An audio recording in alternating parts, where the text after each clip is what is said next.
Welcome to the Solemn Tones channel. Today we are having a look at Kraken Hybrid Bass by Solemn Tones. So after installing Kraken Hybrid Bass, you can load it in virtually any 64-bit DAW by creating a software instrument track. So in something like Logic, that would be the little plus sign here. You go software instrument, create, it would create it, and then you can go to the input offset track, scroll down to AU instruments, and boom, bam, bam, load it. In other DAWs, that's very similar. Now, once it loads up, you have your little preset menu right here where you can load various pre-built tones. So we have clean DI, which, as you would think, is just a clean DI signal. It is the bass straight into the DI box, into audio interface, and so forth. This way, you can add your own amp sim, your own processing. Maybe your mix requires something very special. Whatever you do, this is like a clean slate. It's still super high quality bass, just ready for you to morph into the perfect bass for your mix. Then we have Gnarly 666. This is a gnarly tone. It is based on an Ampeg SVX. Obviously, there's a lot going on in that chain, but the primary tone is from the Ampeg. Then we have Kraken Forge. Once again, the chain is bigger, but the primary distortion, let's say, in here is Toneforge Hellraiser. Of course, all of the amp sims and gear we use to make these tones is all super great stuff. If you want to create your own tones and so forth, I'd always recommend checking them out. Then we have Kraken Glass. This is a tone based on Dark Glass B7K Ultra. We have Planet Saturn, which is a tone based around the FabFilter Saturn distortion. And then we have Thick Hard Rock. This is a special one. This actually uses Pot Farm, which is really old, but still a classic.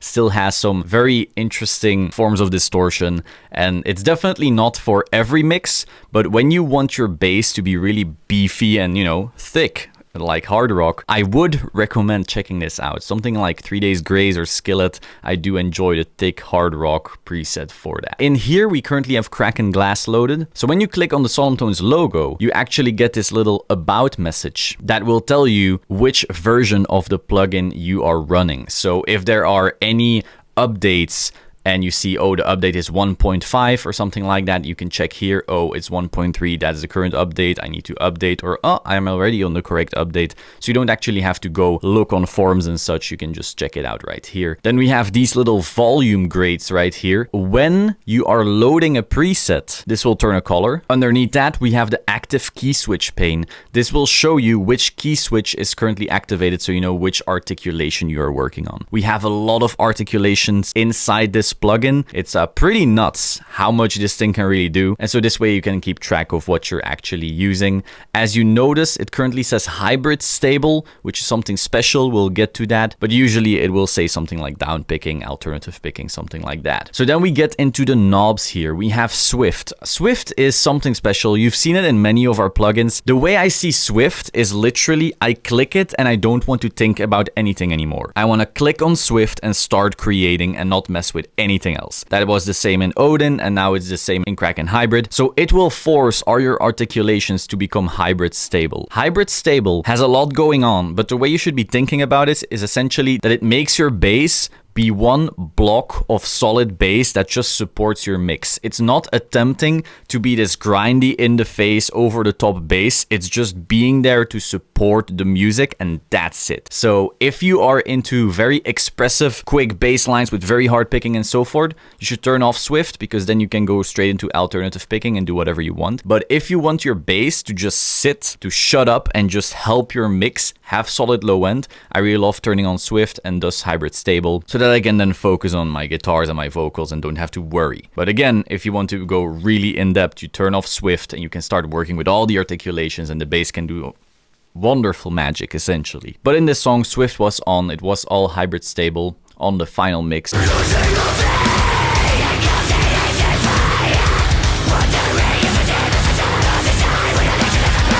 And so let's keep it on for now. Then we have info.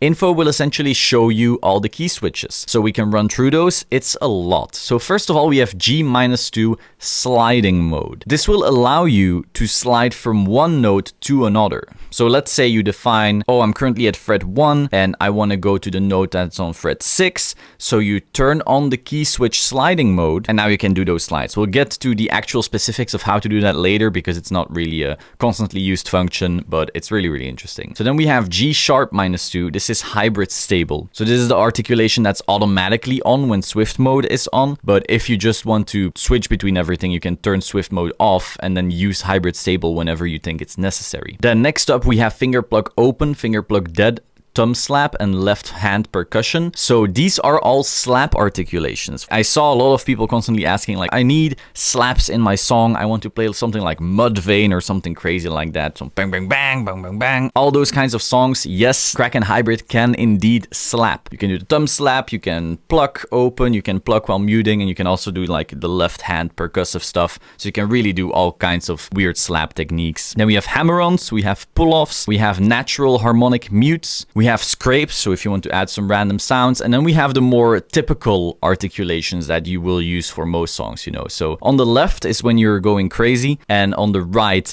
is something you may need, you know, every single song. So you have your alternative picking, you have down picking, you have up picking, you have alternative muting, you have down muting, up muting, you have slide up fast, you have slide up slow, you have slide down fast, slide down slow. The difference between these and sliding mode is that slide up fast is a pre-recorded slide, as in the only thing you have control over is the starting note. You know, oh, let's say I play a G with slide up fast. That means you play a G and then it will quickly slide up. But you don't have control where said note is sliding to. This can be useful if you just want the sound effect of a slide without necessarily having a goal of what it should be doing note-wise. Whereas if you want something to slide from a very specific note to another specific note, you would be using sliding mode. But once again, we can get into those specifics a bit later. Then we have the playing knob. So the way I see it, we have two different menus that allow you to go more in depth with Kraken Hybrid. The playing menu will allow you to change how the bassist would play the bass, and the tone menu is how you would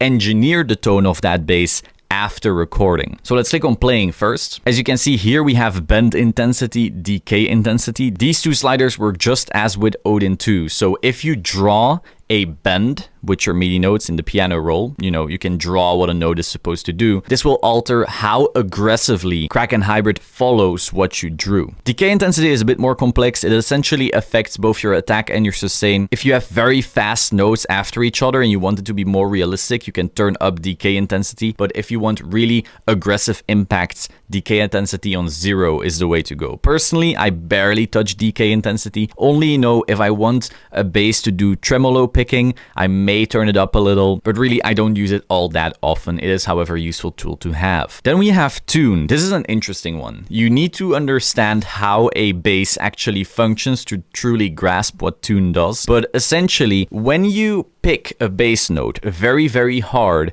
as we sometimes do in metal, the note may go sharp on impact. Even if you have the best intonation in the world, with the best strings, with the best bass, which we all have, by the way, when you pick hard enough, you will go slightly sharp. Now on something like hybrid stable, this doesn't really happen, but on something like downpicking, it really can. Even though we do various forms of magic in order to be incredibly in tune, if you are doing extremely fast tremolo picking, you know, death metal style, you will only hear the very start of each note. You will only have those very hard impacts after each other. And so if you then notice the intonation doesn't sit quite right with me, you can tune down. Or alternatively, since we are tuning so close to perfection, it may be that your guitars actually go sharper on impact than our bass does. So then you may want to tune up in order to match your guitars. Now, honestly, I almost never touch tune. The tuning stability of Kraken Hybrid is insanely good, but it is an option, you know. If you notice something's not sitting quite right with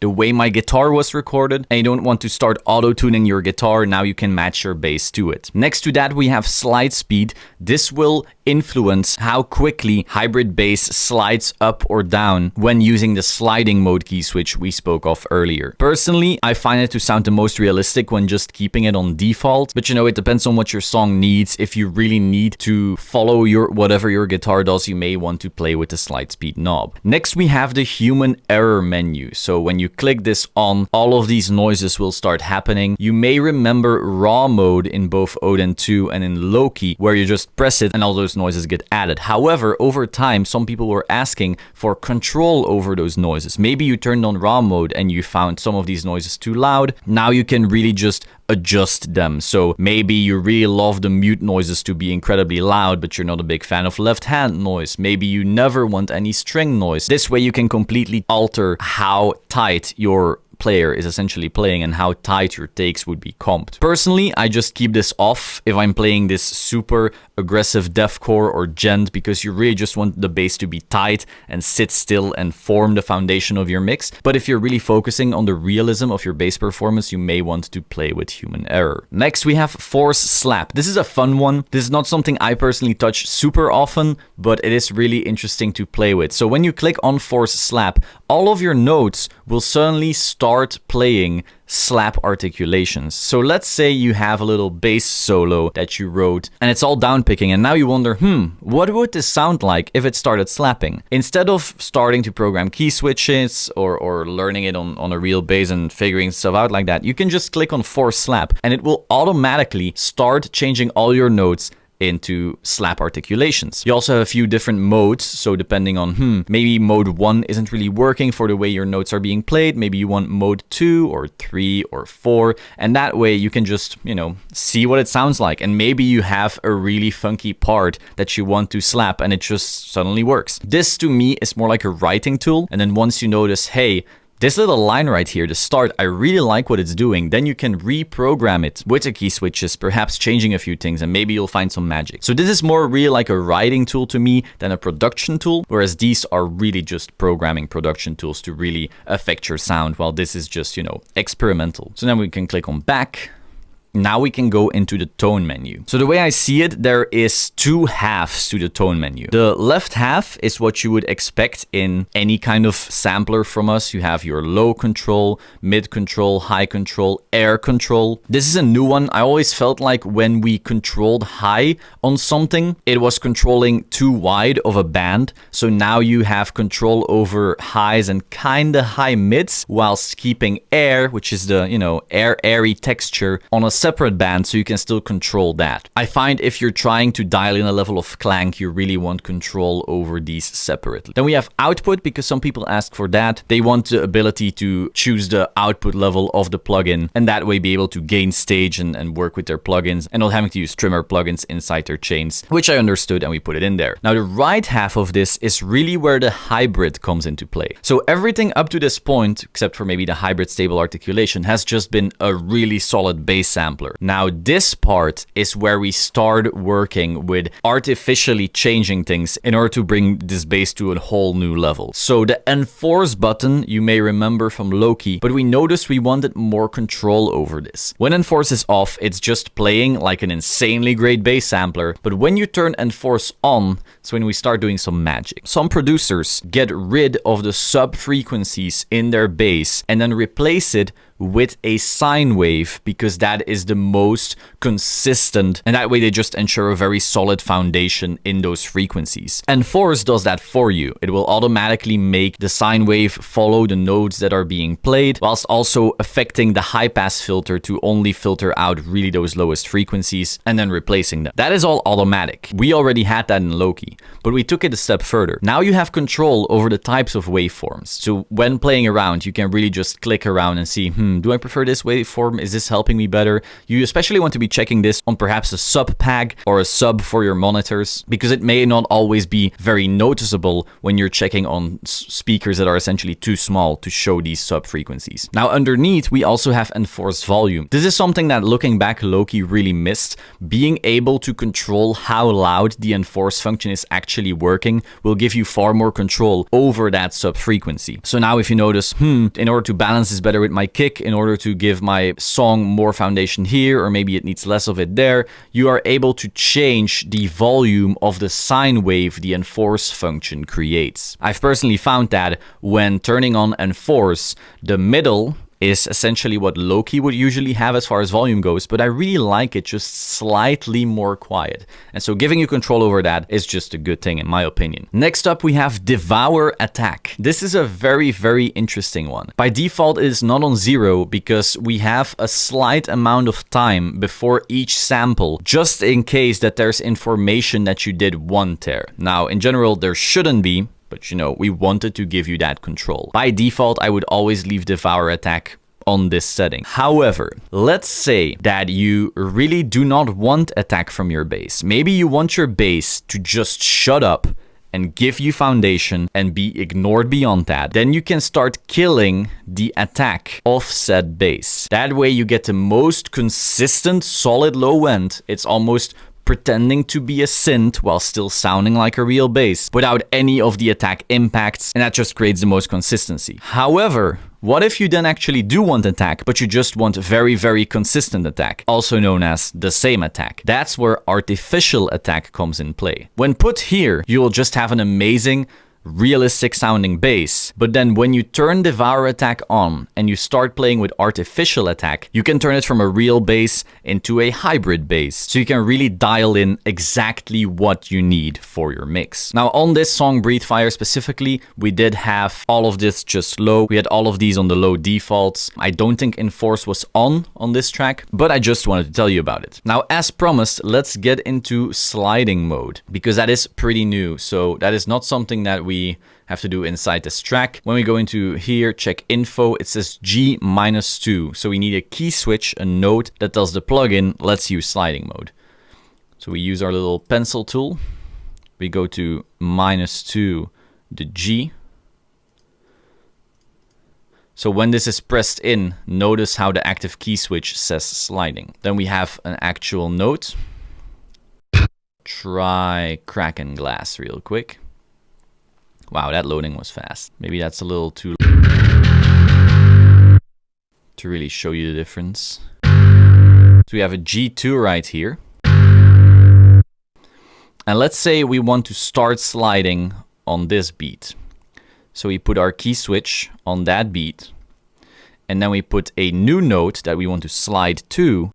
Let's say we wanted to slide to A2. So note how we have our two notes. We want to slide from this to this. We want to start sliding on the third beat, so that's where our key switch is at G-2. So you have to keep it pressed in to keep the same effect. So we play our note, and it stops playing when this stops playing. So now let's go back into the track and demo some of these sounds. We are on Kraken glass, we are Swift mode on, so hybrid stable is on. This is what it sounds like.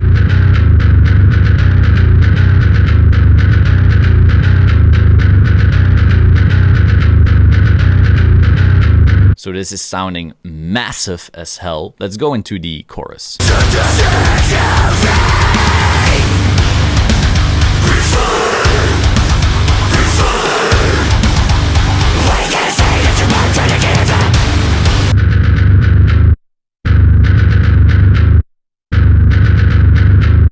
Now what if we turn on Enforce? Let's start playing with that. For that we will have to turn down our little limiter here, because that will automatically push the whole signal down because of the amount of sub information we're creating.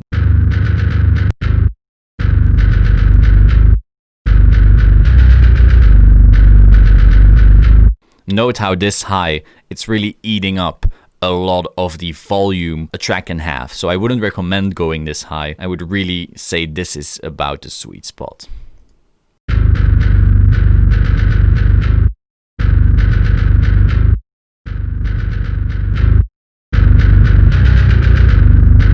Let's try a different way.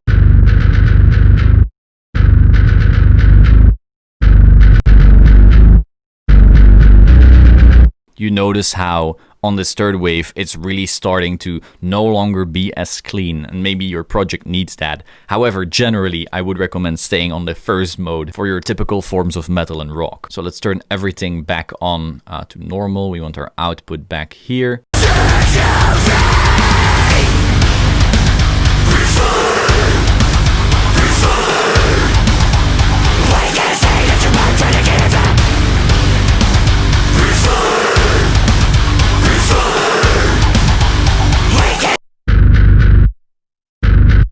So how about we start checking out these EQ curves.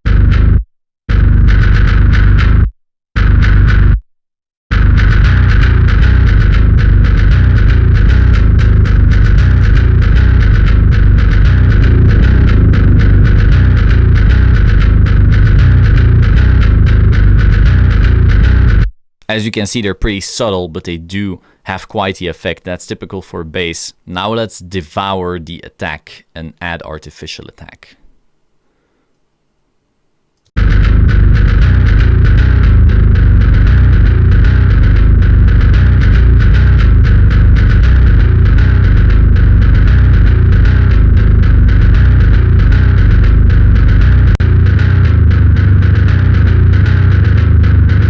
Note how once these are on the maximum, the attack is consistently the same. And that's less realistic, but maybe your bass is so low under the mix that you don't need the realism. I do, however, feel that this is the sweet spot for regular use. Next up, let's try our human error. If we are on the main window, we go into playing, solo the bass right here, turn on human error. Let's turn it all to the max. Notice all the little sounds like as a regular bassist would do when they're not very careful. Now, obviously, at the max, you wouldn't really want to do that. Generally, I really like myself some clean playing, so we would turn these a lot lower, maybe put a mute in the middle, and that is probably the sweet spot for me personally.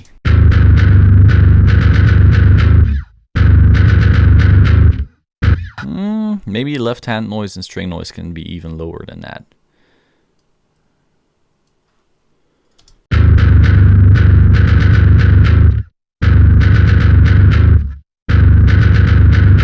That feels a lot better. Now, of course, when you're not doing these very genty, hard impacts with little silences, this will have far more effect. If you have a few more breaks and moments to breathe, let's say, these will have far more effect. Pretty normal in deathcore and gent and stuff like that to just cut out every form of human error, so the bass is just slamming you in the face 24/7. So this was the overview for the Solemn Tones Kraken hybrid bass. I'm super proud of this beautiful instrument. If you want to pick it up, do go to the link in the description. You can use the code LAUNCHKRAKEN for 15% off anything on the store, and I will see you soon. Ciao.